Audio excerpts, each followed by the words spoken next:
This is a robot cat that blows on your food, so you don't have to. And believe me, it gets much weirder from here. I've spent an obscene amount of money on the most ridiculous lazy gadgets ever invented. We're talking about technology that promises to save you from life's tiniest efforts, like stirring your coffee or, apparently, cooling your own soup.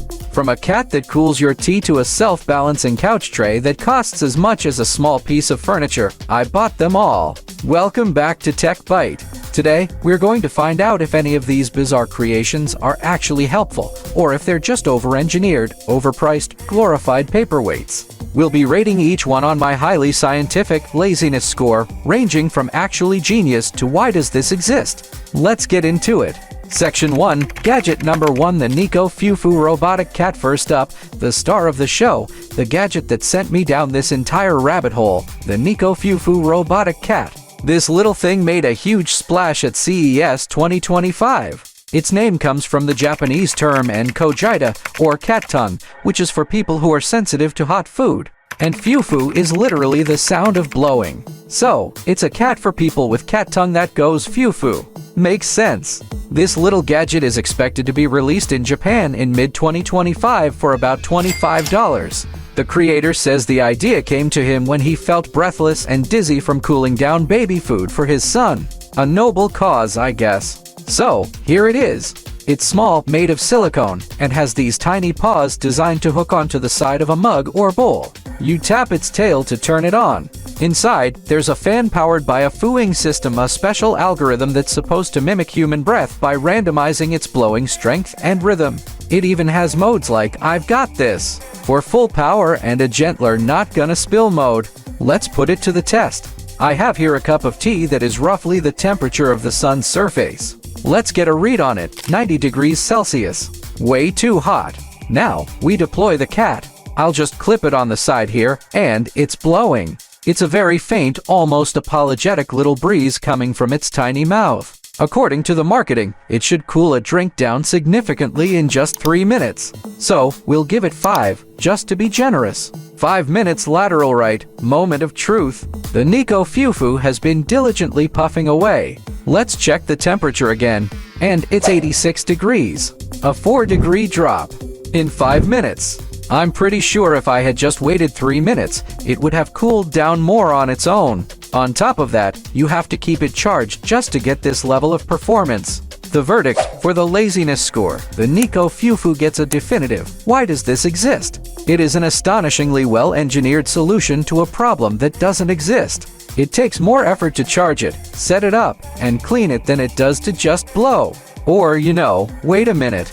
While it was inspired by a parent's struggle, its actual usefulness is almost zero. It's cute, but it's a glorified paperweight. Section 2, Gadget Number 2, the Couch Console. Next up, an invention for the truly couch-bound among us, the couch console. This thing costs $100 and promises to be the ultimate sofa companion. It's a modular system with a snack tray, a remote holder, and its main selling point, a self-balancing, gyroscopic cup holder that's supposed to keep your drink from spilling, no matter what. It even has a USB-C port to charge your phone. The setup is chunky. You have these separate modules for your cup, snacks, and phone that you arrange in this big block of plastic. This is not a small item. It takes up a serious amount of couch real estate. But does it work? Let's test the main event, the self-balancing cup holder. I'm filling this glass right to the brim with some suspiciously purple-colored soda. Now I'm placing it in the gimbal. It feels surprisingly stable. Okay, let's simulate some light couch turbulence. A little jostle, okay. A bigger bump, still holding. It's actually doing it. But what about a real-life scenario? The classic plopping down on the couch after a long day. Let's see what happens. And there we have it. It can handle a gentle sway, but it is no match for the human desire to just collapse onto a soft surface. The modular trays are fine, but they're just plastic containers. The whole thing feels incredibly over-engineered. I could get the same result with a $5 tray and being just a little more careful.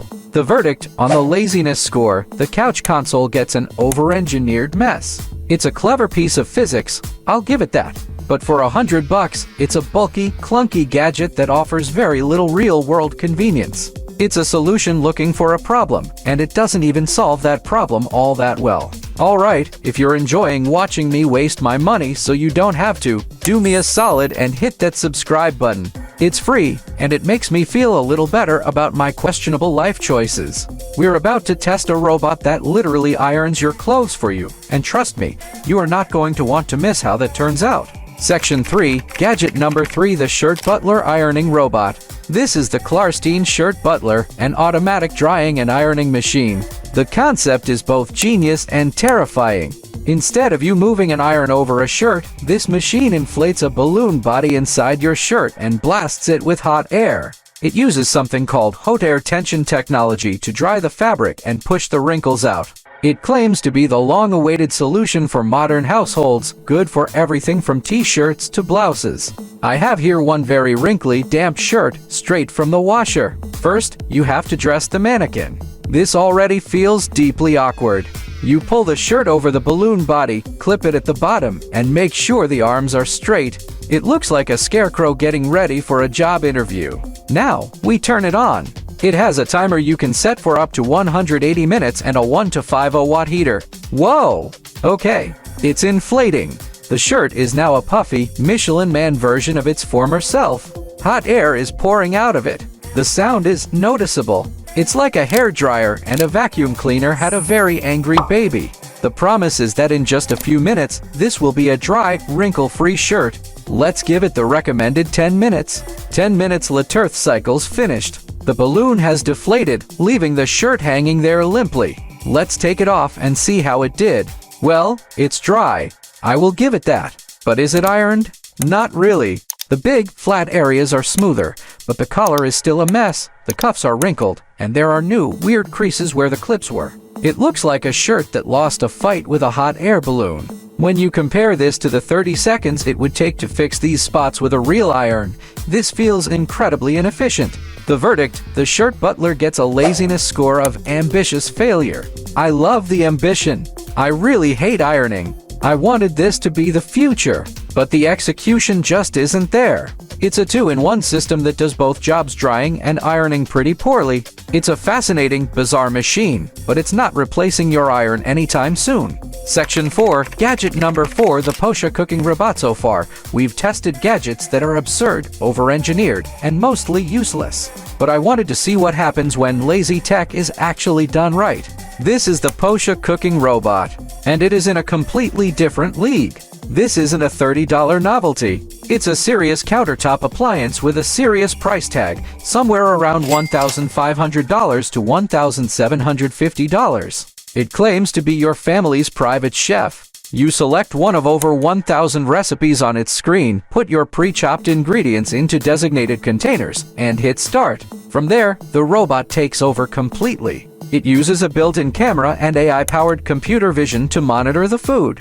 It knows when to add ingredients, it stirs automatically, it controls the induction heat precisely, and it even seasons the food for you from refillable spice pods. The company claims it can reduce the time you spend actively cooking by up to 70%. So a meal that would normally take an hour of standing at the stove, stirring and watching, could now take maybe 15 minutes of prep work before you can walk away. The pan is dishwasher safe, and it can cook a meal for up to 4 to 5 people. Now, I couldn't get one shipped in time for a full test, as the next batch ships out in late 2025, but just looking at what this thing can do, it represents a totally different philosophy. This isn't about solving a non-existent problem like blowing on tea. This is about automating a complex, time-consuming, and repetitive task.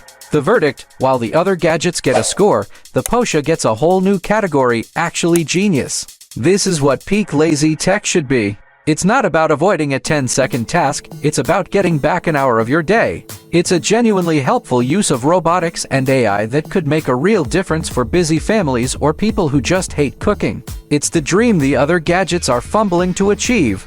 So there you have it. A journey through the wild, weird world of lazy gadgets. Let's do a final ranking. At the very bottom, our glorified paperweight, the Nico Fufu Robot Cat, which proves that just because you can build something, doesn't mean you should. Next, the over-engineered mess, the couch console, which does way too much to accomplish way too little. Then we have our ambitious failure, the Shirt Butler, a noble attempt at solving a real problem that just falls completely flat. And finally, the clear winner, in a category of its own, actually genius, the Posha cooking robot, which shows the true potential of helpful automation in our daily lives. It turns out there's a very fine line between innovation and absurdity. Most of these gadgets are solutions to problems that nobody really has. But every now and then, you find one that genuinely makes you feel like you're living in the future.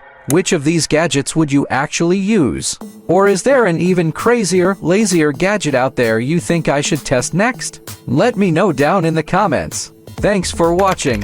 Don't forget to subscribe to Tech Byte, and I'll see you in the next one.